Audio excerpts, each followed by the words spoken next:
Salam Bapak Ibu dan Saudara sekalian yang terkasih dalam Tuhan Yesus Kristus.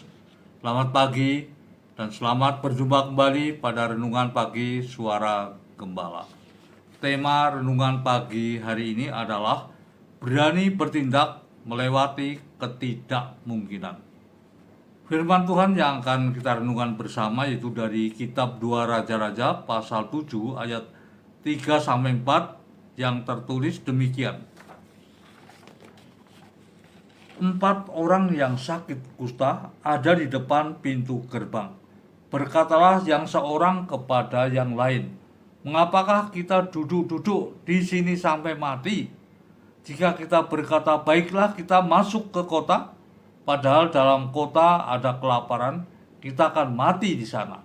Dan jika kita tinggal di sini, kita akan mati juga. Jadi sekarang marilah kita menyeberang ke perkemahan tentara Aram. Jika mereka membiarkan kita hidup, kita akan hidup. Dan jika mereka mematikan kita, kita akan mati."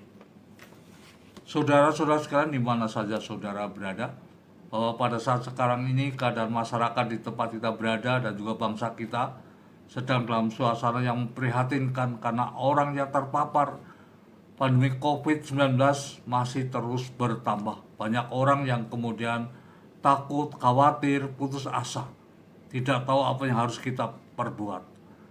Dan marilah kita bersama-sama kita belajar dari 4 orang sakit kusta yang berada di pintu gerbang kota Samaria. Mereka dipakai oleh Tuhan untuk membebaskan bangsanya.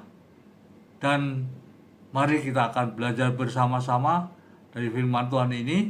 Diceritakan bahwa suatu ketika kota Samaria, ibu kota kerajaan Israel, dikepung oleh bala tentara Aram yang dipimpin oleh Raja Ben-Hadad. Karena cukup lama pengepungannya, sehingga masyarakat di kota Samaria mereka mengalami kelaparan dan kesengsaraan. Bahkan dikatakan ada orang yang mulai memakan daging anaknya. Dan raja serta rakyatnya tidak bisa berbuat apa-apa. Malah mereka menyalahkan Tuhan, mengapa Tuhan menghukum kita. Tapi Tuhan bisa memakai untuk membebaskan bangsanya dengan menggunakan 4 orang yang sakit kusta yang dianggap sebagai orang najis.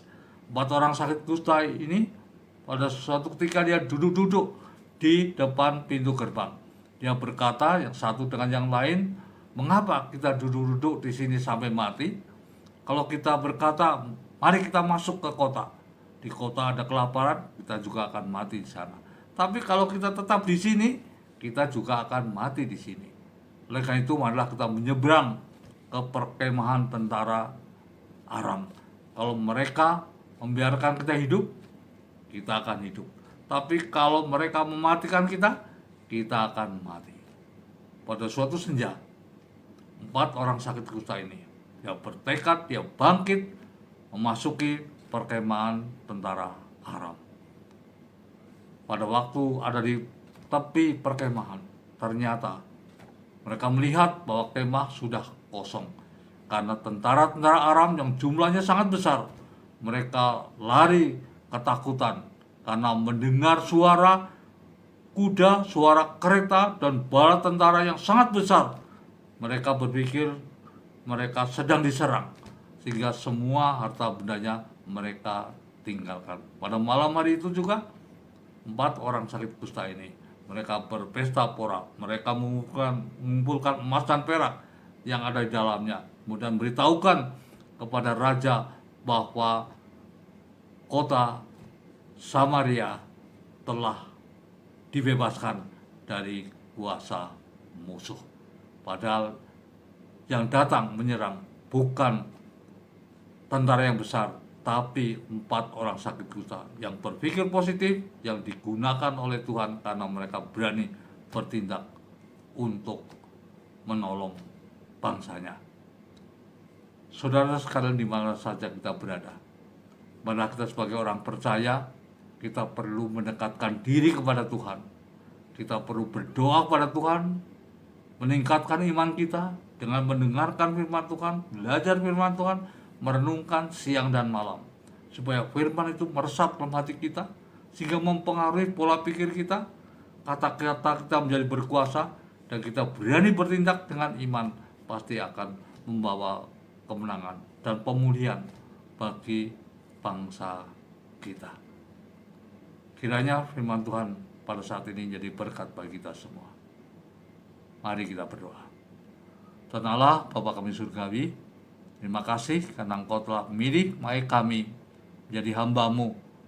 Pakailah kami Tuhan, penuhilah kami dalam kuasa-Mu, agar kami berani bertindak sesuai dengan iman yang Tuhan berikan kepada kami, agar kami bisa membawa kemenangan, pemulihan bagi masyarakat, bangsa dan negara kami, supaya mereka boleh memuliakan nama-Mu. Terima kasih Tuhan, dalam nama Tuhan Yesus kami berdoa. Amin. Salam sehat, tetap semangat, setia melayani, dan Tuhan Yesus memberkati.